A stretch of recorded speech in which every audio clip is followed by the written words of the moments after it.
Welcome to Power Boat Talk, the podcast where we talk everything performance boats with your host, Joe Rode.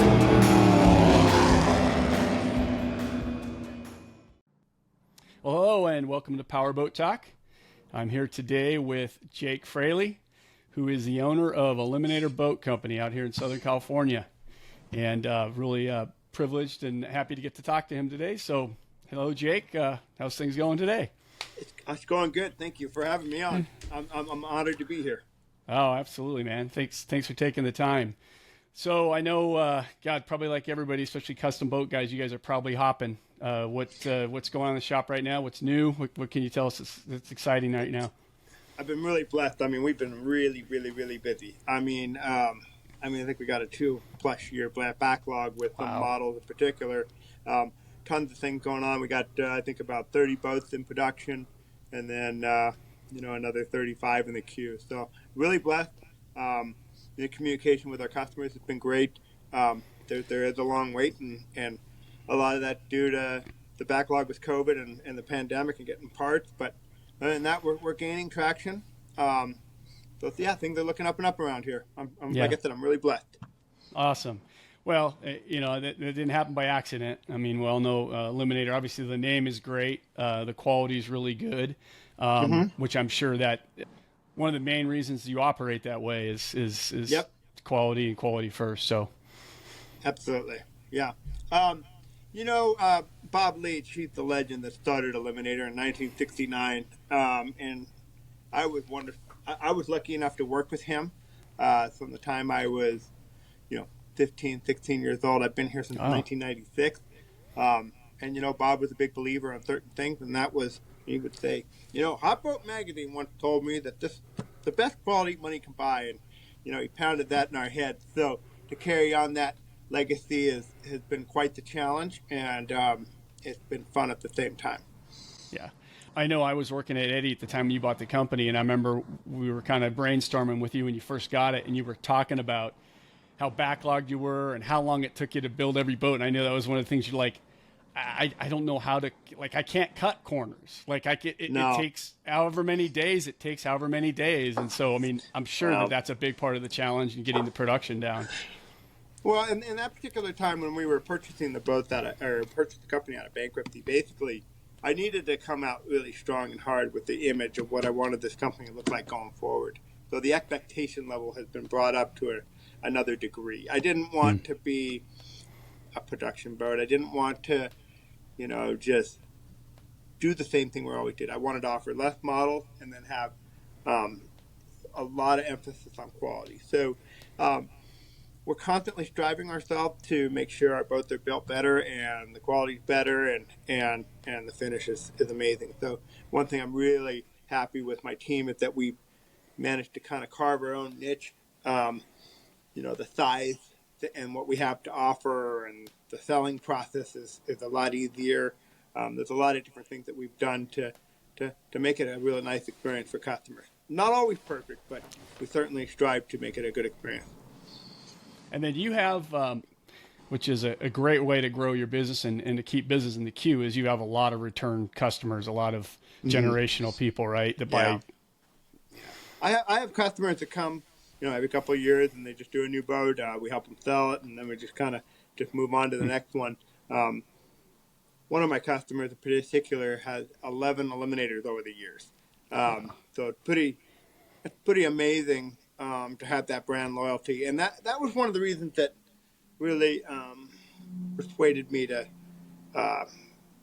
get the partnership that I got to purchase Eliminator. It was a 50-year-old company with over 10,000 boats built over the years.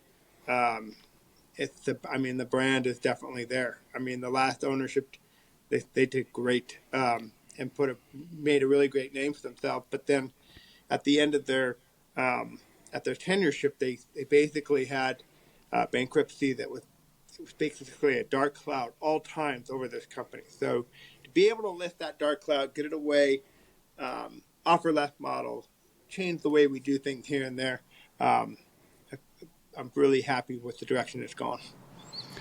Yeah, and not to, I don't want to, have you beat on anybody or talk bad about anybody, but obviously Yeah, I won't do that anyway. Yeah, but I mean, yeah, obviously financial, there were struggles and struggles. I know, I think one time at one point, Bob kind of overinvested and overbuilt and tried going into a building. I know that wasn't, and it was during a tough time. So what ultimately, if you want to talk about, what ultimately led kind of to the final bankruptcy, and what made you think that suing, you've been with the company a long time, so you kind of saw what was going on. So what gave you the confidence to go, okay, this is what happened, but I know I can do different. I can make it happen.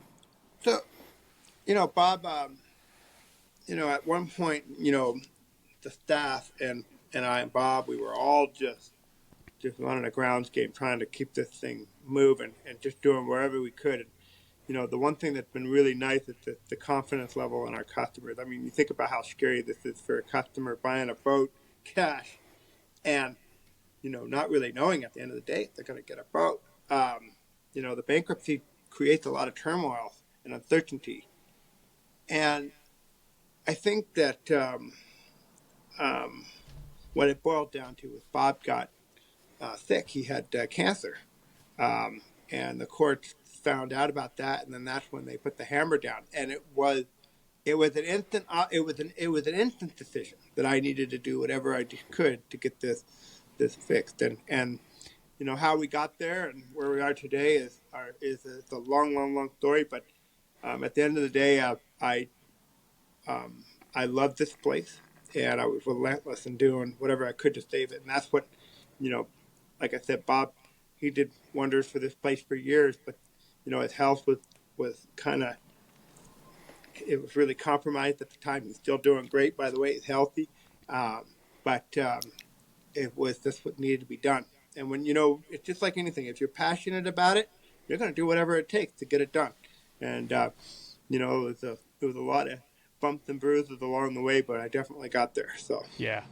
And I think I was just talking to somebody about this. I don't remember who, but man, I think boat building, especially custom boat building on the West Coast, it is brutal. Like, it is a tough, I can't even, just the cash flow, especially with the price of drives and outboards now. I mean, the cash flow you got to lay out, you got to really stay up on top of receivables. Otherwise, I mean, you can get in a hole really fast. So kudos to you. You can get a hole really fast, and you can lose your sanity real fast too. And that was kind of, I've done a lot of things personally myself.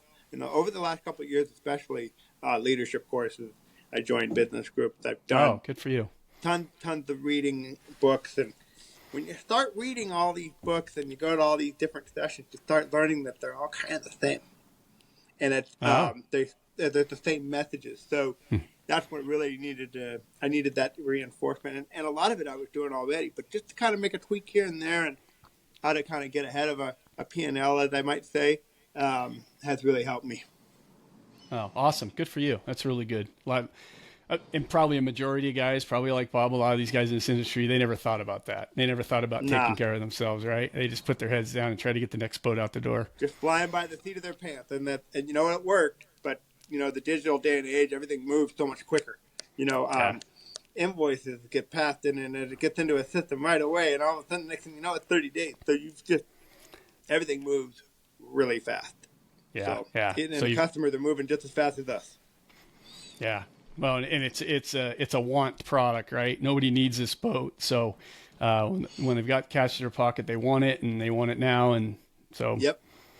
No. But the quality takes time. I think most of our boats are anywhere from 1,200 hours to as much as 3,000 hours. It just depends on the build and what and when you start putting that in perspective, that's a lot of time and a lot of different hands that has to go through, and then some of the product that we're getting these days, the quality is not as good. So we're trying to find ways to make it better.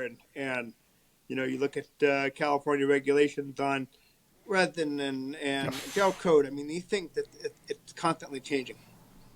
It's constantly evolving, too. Yeah, that's a whole nother thing, California. I don't know how you do it. I mean, you probably have one of the worst kind of businesses that could be in California. Mm-hmm. Yeah, I got a bullseye. How's that? Yeah. Got a bullseye on me, but anyway, we have a safety committee. We got all these little procedures now in this big company that we got here, and it's kind of exciting to see because we're doing everything we can to be in compliance. Yeah, right. Awesome. So when you talk about the labor that's in a boat, obviously we've seen a resurgence in the last couple of years of outboard stuff. Probably seen the same, right? I mean, a lot more guys trending towards outboards. Yep. Is that cost? Is it performance? Is it quicker to get a boat built? What's kind of part of that resurgence? Obviously, the outboards are really good too right now. So the Eliminator, the philosophy that we basically, whether it's the sales team or the company itself and the production team, we're building a functional first boat. That's our priority. People know us as building a performance boat, but yes, that's the truth. But we build a functional first boat, and then it's lifestyle, the close second, and then performance in that order. And the reason I say that is the outboards are the first thing that kind of really signifying that change, which is, you don't have an engine in the engine compartment, so you're moving the seat back. You're gaining that much more leg room and making that much more cockpit that is bigger and better for everybody to sit in. So, the back seat on some of our 25 speedsters, the 27 speedsters, you're gaining as much as 2 feet of leg room, and it's awesome. Yeah. So that's one thing that's really helped the sales of an outboard. But the other thing is of course, it's quiet. You can do 100 miles an hour and listen to the stereo. And then when you have a twin application, you just have so much more control of the boat. It steers better. Just shifting in and out of gear with the DTS system is very smooth. And when I go into a dock, I don't even use the steering wheel. I'm doing everything with just the shifters and throttles. I can do a complete 360. I can back it up. I can do whatever. I got complete control with the DTS shifting system. So that's the next big thing. And then obviously the warranty is pretty awesome, 3 years right out of the box. And they're designed to run wide open. And then the other thing I would say is that the CG, center of gravity of the boat, changes because you're taking that weight in the engine compartment and you're throwing it off the back of the boat. So what that's doing is it's the way the boat feels in the water. It's really light and flighty and fun to drive. So that's definitely a win-win for outboard. But the customers always ask me, what would you do, outboard or IO? There's just something about the big rumble of the V8. Like, you can't, I kind of feel like the trend might go back towards IOs because, a lot of us boaters are traditionalists, and we like that old school, American good old boy, like extra horsepower, and we like that loud noise. So it'll be interesting to see which direction we go going forward. The outboard technology is so amazing. The horsepower now that they're getting out of these things is incredible. But I think with a little bit of time, I think people will start to go back to that traditional V8. That's just my opinion. Yeah. No, I agree. It's it would be hard to do that. But on the flip side, like all the reasons you're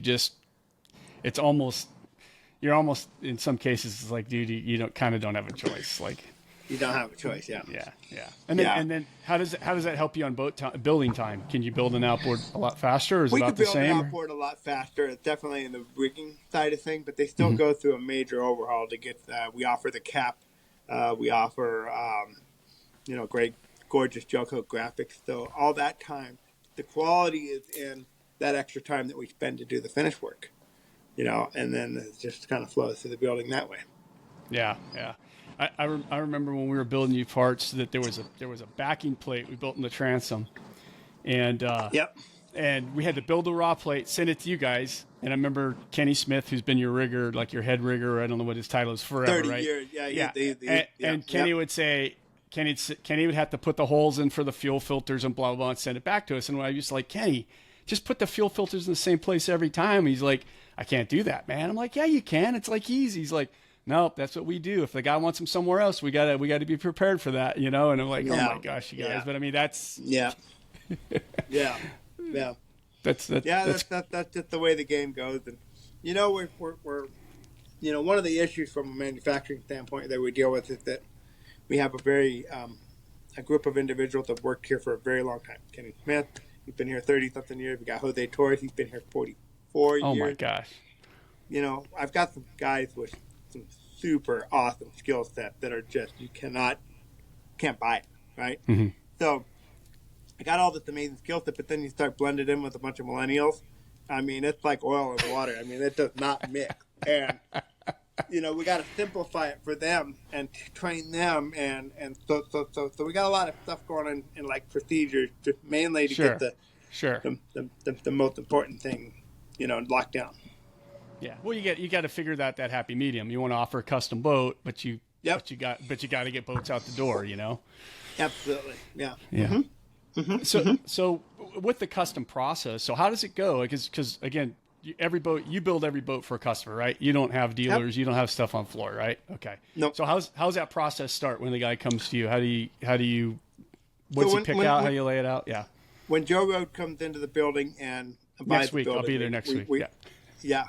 We spec it out. We have a good 4 or 5 page document that we fill out, and we go through this and this. But really, those options from page 2 and down are limited in the sense that they're real minor. So the main that the goal was with the sales process was it used to be very convoluted and confusing. We had a binder that was this thick, and the salesman would go through this binder and they would hand write all these different prices down and put these pieces together, and have these guys just to train the basics of the difference between an IO and an outboard, which is impossible with a sales team. So we just made it all inclusive for the most part, which is real simple. It's a outboard boat, 27 speedster, blah blah blah blah, and then the small options are like headset, fender kit, a lot of the upgrades on trailers, because we have the base trailer pretty nice on its own now. Bimini top boat cover, some of these real big items, but other than that, it's pretty all-inclusive. But, when you simplify that communication, it makes it easier to sell the story about what it is that you're buying here. You're buying an experience, you're buying a lifestyle, and the selling process is super easy. So being able to kind of reinvent that and how it works, especially in the custom world, really helps. So when the customer comes in, they sign off on what boat model they want. They got a price. What we do is we design the boat on a computer. By trade, I'm a graphic designer, so I got lots of years in that. I've trained 2 other guys in the building to do that as well.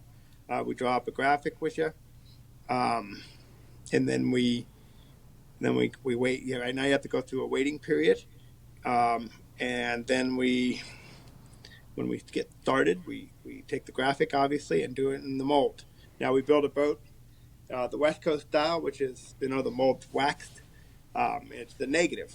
And then what we do is we tape the graphics in the mold backwards and paint the boat backwards. They come from a 5-gallon bucket, and you basically spray the whole boat backwards with the graphics, and then it goes into lamination, and they apply that many different layering process of applying fiberglass, whether it's vacuum bagged or hand lay, depends on the model, and that cures for about 7 days.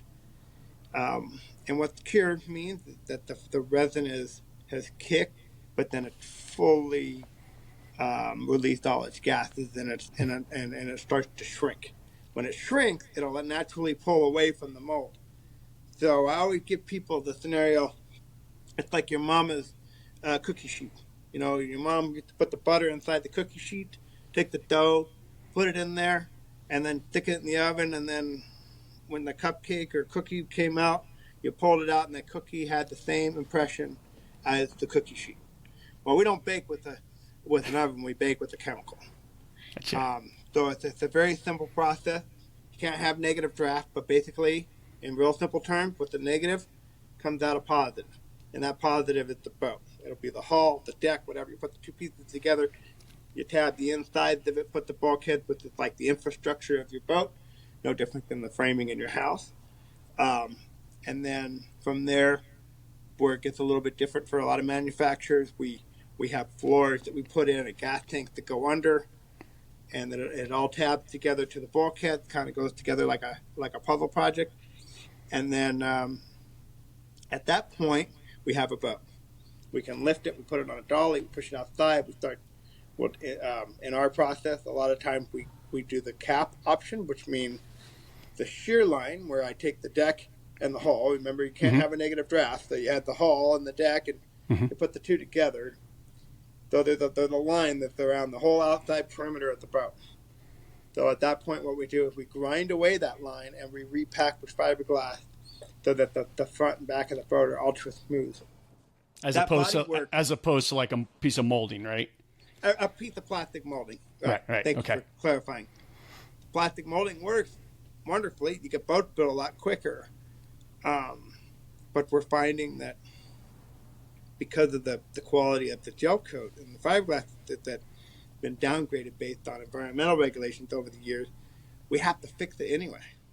So there's a certain expectation when you're buying an Eliminator. We want that gel coat to be as perfect as possibly we can. So at that point, when it gets capped and grinded and filled, bodywork, it goes back out for gel repair, and they go through the entire boat, blend in all the colors, and make sure that it's perfect. That process is very time-consuming, but that's where the big difference is in the quality. And then instead of the internal application of gel coat in the mold, we're applying it externally. So that's another type of skill set that we have in the building that's truly amazing. And like I said, I got a really good team around me, and these guys are just, that's all they do all day long is they just blend in colors, and they're sanding and buffing, and it's a neat process, and we're getting better at that too, getting quicker at that. But after that gel coat repair process, the boats are pretty much beautiful. They're shiny and a piece of gold. And they get pushed into the rigging department, and then that's where, you do your wiring, your motors, your motor mounts. I mean, put it on a trailer, put interior in. I mean, that's the whole boat. Gotcha. When it's done, and Gotcha. Yeah, that's cool. I didn't even think about the external the gel coat, like the finished gel coat work. That's awesome. Yeah, no, thank you. It's a really unique process, but that's how we get them to really just pop. I mean, these things are looking perfect when they come out of that gel coat department. Yeah. You design the layout of the paint. You incorporate upholstery options, the color of the hardware options, that kind of stuff. Okay. Yep. Yeah. Yeah. Oh, yeah. Yep. And the customer picked everything from the colors of the boat to the hardware color to trailer color to interior. Awesome. Yeah, there's quite a lot of options, but that's the fun part. And we kind of purposely in our process break those up into multiple sections so that the customer just doesn't get overwhelmed. Because you can start, if you threw all those options in front of somebody in one day, they would just be. I mean, that's why a lot of the customers come back. They're repeat customers because they enjoy that process so much. Once you get through the first one, you're like, oh really? Man, this is kind of fun. And that's why a lot of these guys should come back because they love the build process. It's kind of fun. Yeah, and you love the bill-in process. I do. That's your job, right? Yeah. The fun and games can only go so far as you can turn the electricity on and pay those guys paychecks, right? Yeah. Yep. So Eliminator started in '69. What was your? You said you were there for a while. What was your background? How did you get into boating? How did you get into Eliminator? So Eliminator starts with my father. My father, when I was about 5 or 6 years old, my father had an Eliminator. He actually had bought an Eliminator that went into an auction for a school that I went to, small private school that I went to back in Temecula when they only had one public school, which was way out of town. It was a huge pain in the butt to get there. So Bob had donated this Eliminator to the school for an auction for a fundraiser, and my dad bought the boat. And anyway, we grew up starting to go to the river and hanging out with Bob. My dad and Bob became good friends. We did a lot of family trips together. And at that point, that's when the addiction started, because they go to the river and you see Bob with his new 33, and it was like, holy smokes, look at that badass boat. Like, that's what I want to do when I grow up. But I didn't want to run the company. I just wanted to work for Bob because that was the fun thing. But then when I became a working age, I would call Bob every summer.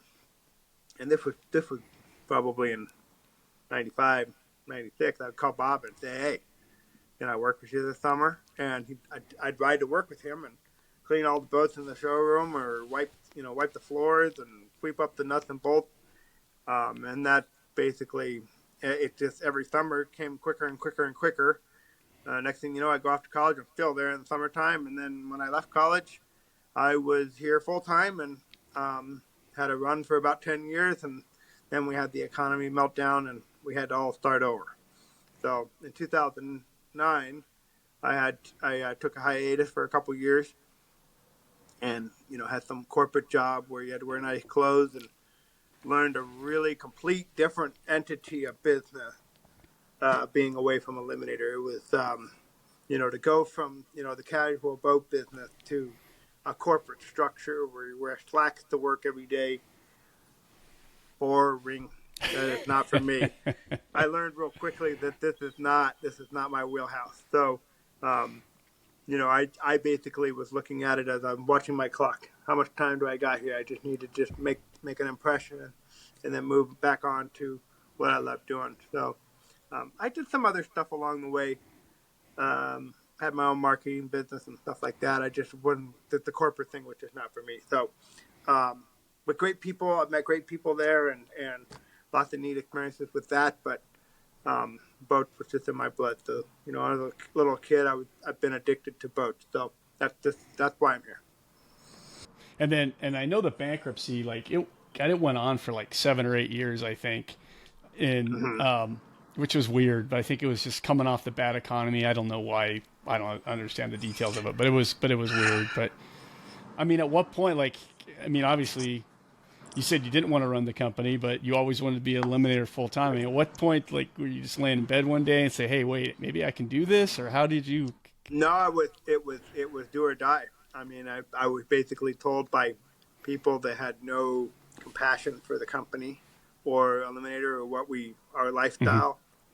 The thing is liquidation or sale. And, there was one guy in the background in that meeting. I have to back up a little bit. There was a meeting basically with these trustees from the bankruptcy court, and they basically were like, there's definitely potential here. We've been stringing this out for a long time in terms of the length of the bankruptcy. You can make a choice. Right now, it's either liquidation or sale. And then when they said to me, your customers might lose their deposit or their boat. And I was like, oh, hell no. There's 16 of them out there. There's no way. At the time, there was no financing. It was all cash buyers. No, this guy, I know this guy. He's going to get his second boat, whether you like it or not.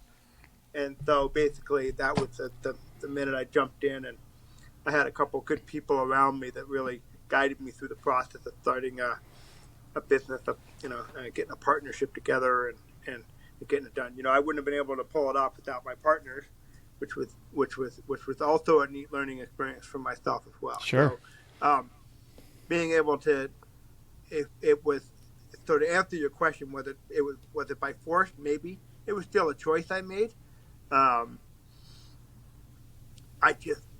just couldn't stand the fact that, watching Bob through all the years, all the sacrifices, all the blood, sweat, and tears, there's no way I could just let this go by the wayside. And then, and then also the customers, they have a livelihood and part of their lifestyle is going boating with their family. I wouldn't want them to lose out on that. So that was basically the motivation. It was the intention was to just keep the name going, make it stay alive. But then the brand itself, it needed to go on. So I just was relentless and did what I had to do. So yeah, that's awesome. Good for you that it worked out. And I don't know, there had to be a lot of sleepless nights in there. Quite a few. Not anymore, though. Not anymore. Yeah, right? not anymore. But lots of different challenges, and it's a toll. It's very taxing on the mind, and a lot of doubt and a lot of confidence all in one sweep. So there's lots of highs and lows. So yeah. Definitely a positive having guys like Kenny, guys that have been there forever. You've got a lot of guys behind you, a lot of guys that knew the processes that could help you make that swing. Yeah. Yep.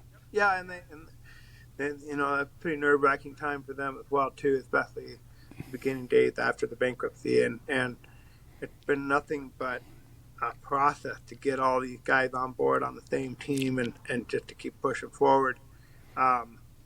there was a lot of bumps and bruises, but you know what? I'm thankful how it's all working, how it's working out, and continues to work out. So it's good. Yeah.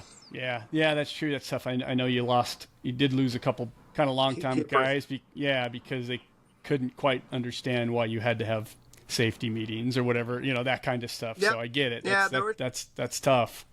That's part of the growing pains. But every one of them that I've stayed in contact have gone on to bigger, better things. And that's the life lessons that we kind of learn, is that sometimes you're forced to make a choice, just like I had to make a choice to save Eliminator. Others have to make choices too, and the choices you make in life are what you make them. If you choose to be positive about it, then it's going to be good. Yeah, and it's amazing through the years. Some of the guys I've run into, it's amazing how some guys will just dig their heels and they just can't. They won't let it go. You just can't see it. It's like, dude, it's just little, just lean to the left a little bit, man, and then this will work out. And they're like, so. Yeah. But anyhow, good for you to push through that, and I get how that's probably been a pretty big challenge. So. Yep.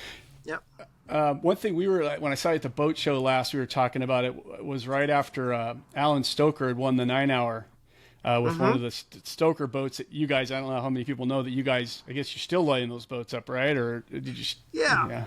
We haven't done a lot of marketing on the I call them the quote unquote small boats. The Stoker 224 and the 201, and then the 21 Daytona, 19 Daytona, those four in particular.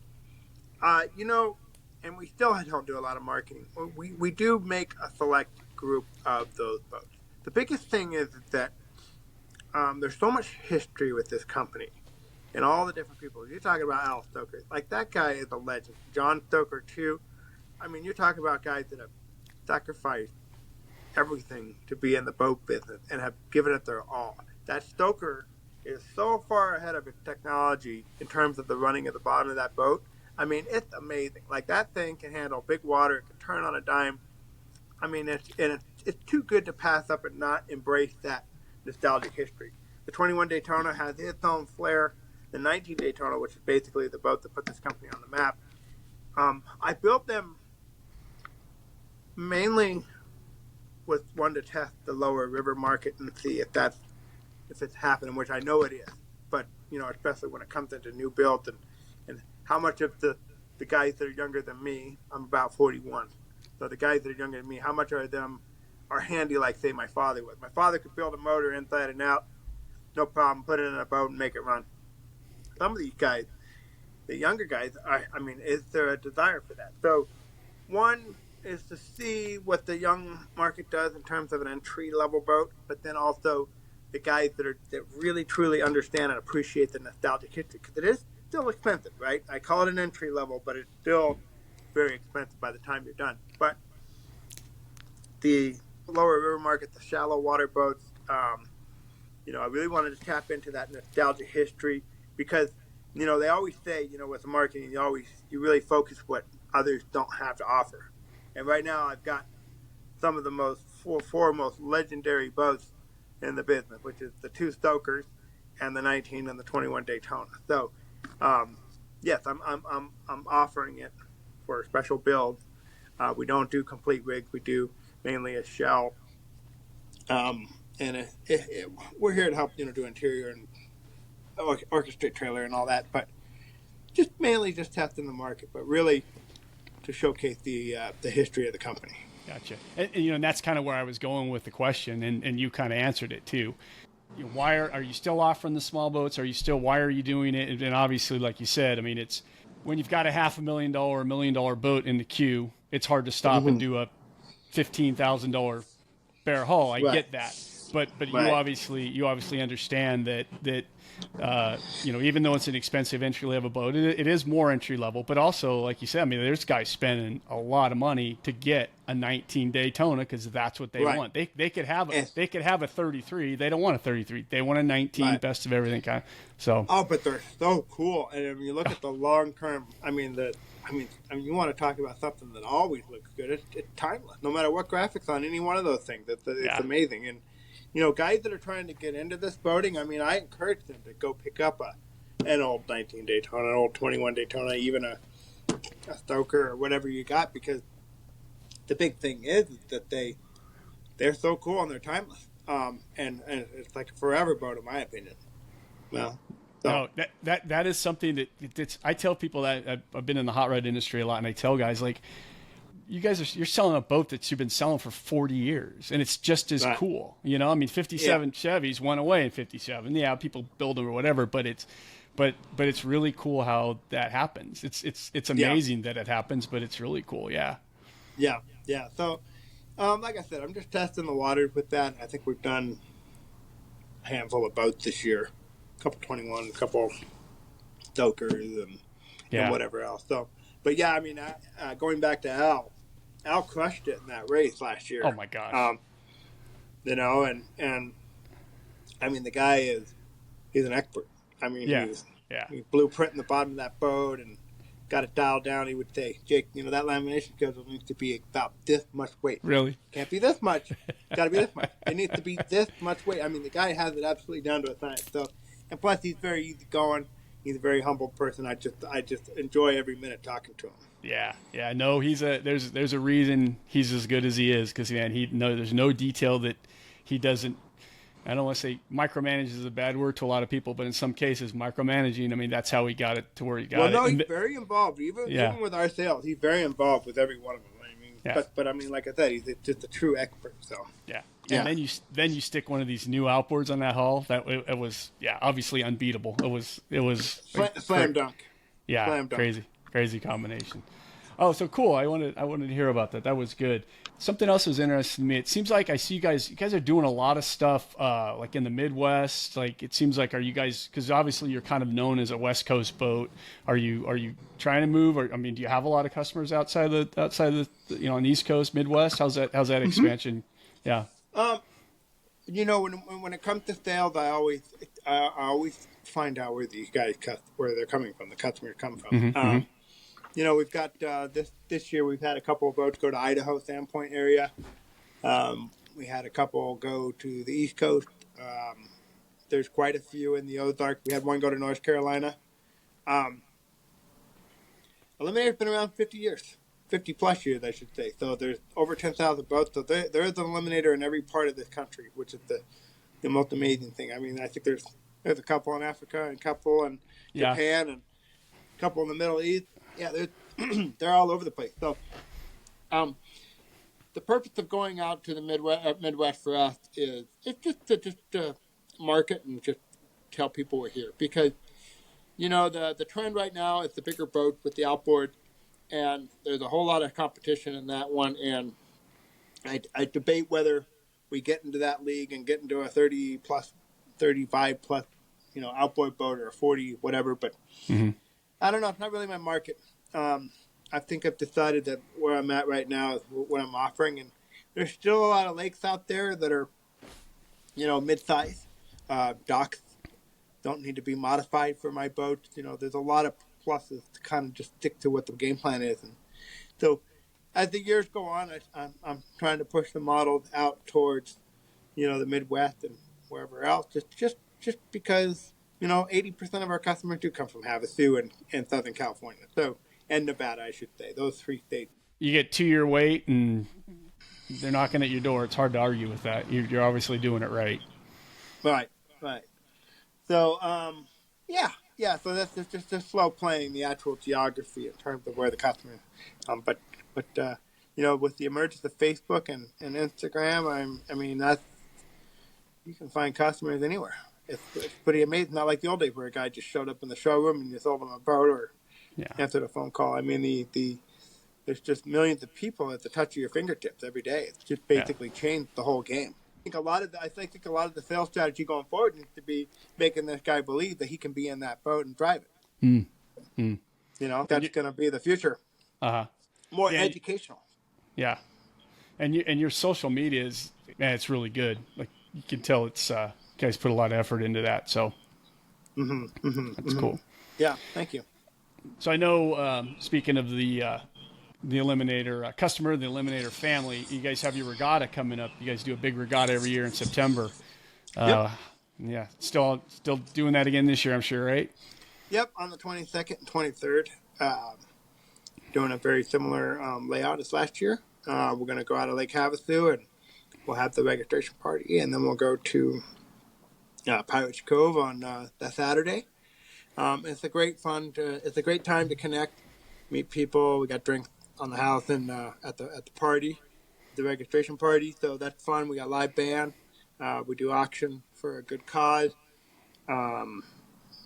It's just, but mainly we're trying to keep the tribe together. You know, the whole thing about marketing is especially in this niche market we have, is, and I think history even tells you this, is everybody's got to have a place to belong. People want to belong to something. So why not make it about a boat company and about a lifestyle that we all can share and enjoy? We all have the same hobbies and actually like-minded way of thinking. So that's important to me, and I think we're going to continue to focus on that. It's just making sure that people can get that connection and make friends, and then also show off their new boats. Like that's what this business is all about. So. Yeah, absolutely. And you're taking registration now, and is the registration limited? Yep. What's You particular? can find the registration on our website. It's not limited right now. We're just, people are signing up left and right. So just to get on board. What's really neat this year is we're offering, when you where's your registration, you get an AL cooler that's got a nice logo on it, and then that's the swag bag, and so we'll stuff it up with some nice stuff from our sponsors. Like I said, we're going to have live music. We're going to have a cool T-shirt that's got the annual regatta logo on there, and it's great fun. It's a lot of fun. I really enjoy those weekends. It's great to see the smile on the faces, and you know, people come from all over. I mean, last year I think we had a guy from Pittsburgh or something. It was like it was the opposite end of the country, and he drove here, and it was really exciting to see that commitment and that dedication. So, yeah, that's really fun. And you know, last year I think we had 150 boats, 150 plus boats. You know, it's like 400 people. So it's pretty. It's no small event. Yeah. I mean, I got to credit my team. It's a ton of work to put on. I mean, holy smokes! I mean, we got to call this guy and that guy, and got to pay for this. Just like a million things we got to get done. But it's fun. Oh, awesome. Yeah. Well, good deal. Well, hope that goes. I'm sure it's going to go great. So tell me something through this whole process, man. You've been through a lot in the last, whatever it's been, 5-6 years. What's been? Tell me about like one really, really big challenge that you had that you got through. I think the bankruptcy purchase was the hardest, most uncertain process. And I made a promise to some of these people that I probably shouldn't have made the promise to, but I said, I'm going to get you your freaking boat. Don't you worry. I mean, I had one guy. So just to kind of give you a little background, when you're going through the purchase process through the bankruptcy courts, the courts have to notify all vendors and customers in the building that there's about a change that's about to go down, or a auction process, or a whatever. There's all kinds of just notices. And one guy didn't even tell his wife that he was buying a boat. And so the notice came to the front door that said, "Oh, you're at risk of losing X amount of dollars in your boat." And I think the wife was going to take her husband's head off by the time she found out that, he was buying a boat. I wonder if they're still together today. But anyway, that's just one example of like, the guy called me and was like, "Hey, like, better get me my fucking boat. I need a boat no matter what." And I'm like, well, especially if I'm getting divorced, I better at least be able to go off with my boat. Right. So I can't control all the situations, but I certainly made a sincere effort to pull it off. But that was a very challenging time. It was, one, you had to get the partnership together. You had to get all this paperwork and all this documentation, and then you had to go through the auction process, which has its level of uncertainty. And then you're dealing with very bureaucratic people, like a courthouse, like they got their parameters, and there's all these fancy lawyers, and they speak their jargon, and hundreds of thousands of dollars just going out the window left and right. That was the biggest and most tough challenge. And then I would say, okay, great, we won the auction because you go through an auction process, and we got the sale done. But then it's getting vendors on board to buy into that support, because a lot of the vendors, it's a small industry. Everybody, somebody might have suffered a bit from the bankruptcy from prior ownership. So, you got that, and you had to get a lease with the building, and it was just like you got uncertainty with your staff. It was just on and on and on and on and on, and it was. I look back and there were times that I slept here on the couch in the shop because it was like so much going on. There was just not enough time to get it done, and it was challenges at home, and it takes over. So just getting over that whole purchase, and then the first year, I would say, this really helped humbled me and get me to this position. It's like, don't forget where I come from, and I've got a wealth of networks of friends and people and customers, and there's been a lot of people that have really helped me along the way. And Joe and you and I can relate. We got Eddie, of all people, that really helped us along the way at some point too. So Eddie was one of the first vendors to say, yeah, whatever you need, I'm here to help you. Don't worry about the money right this second. And anyway, we worked all our deals, and it was a good experience. Yeah. So, but you had, there was firsthand view. You and we know Ed was a tough guy. If you had gotten to him somewhere down the road, you wouldn't have got that phone call. But even though working in the back or on the website, all the stuff you were doing through those years, any contact you had with Ed, you were up front with him, and you guys were good. So he was when it happened, and I know he was your biggest cheerleader, man. He's like, I'm gonna do anything I can do to help this guy out. So that started with the way you conduct your personal life too. So kudos to you on that. Yeah. So I want to ask though, from when that process started, like how long before like you could just literally like take a breath and go, okay, I'm done with the crap, we're moving on? Did it take weeks, a year, or are you still thinking about it? No, I think it was about a year in. It was, everything just started to finally settle in, and I think by the year 2, I had definitely 80% of the people on the right seat, like the people around me.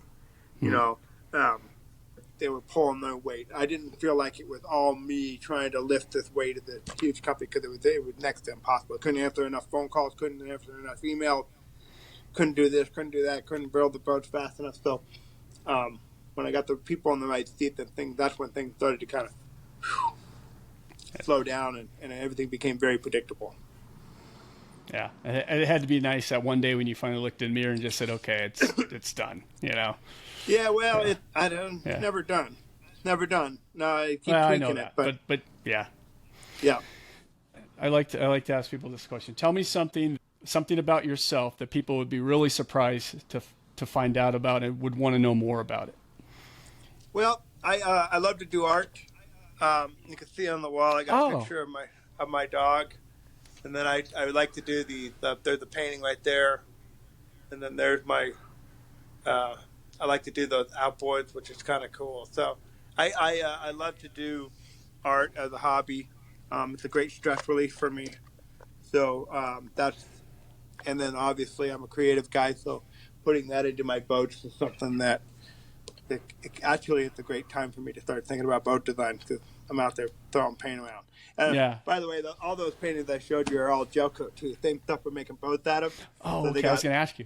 They got some really cool texture, and they're really neat to look at. So it's kind of fun, and it's my gift to the world that nobody else can offer. So. Oh, that's awesome! I had no idea. So do you actually it's gel coat, but you actually brush it on? I brush it on externally. Yep, it's mostly splatter paint, and it's pretty cool. It's got some gnarly texture to it, and it's fun. It's fun. That's very cool. I did see you posted something. Maybe it was the outboard. I thought I saw you made something. I didn't even think anything about it. So, that's awesome. Yeah. That's a great outlet. That's a good one. It's always great. Every year with all the events and all their fundraisers, they're like, "Hey, can you bring one of those paintings?" It's like, "Oh, sure. Here we go. I got to make one."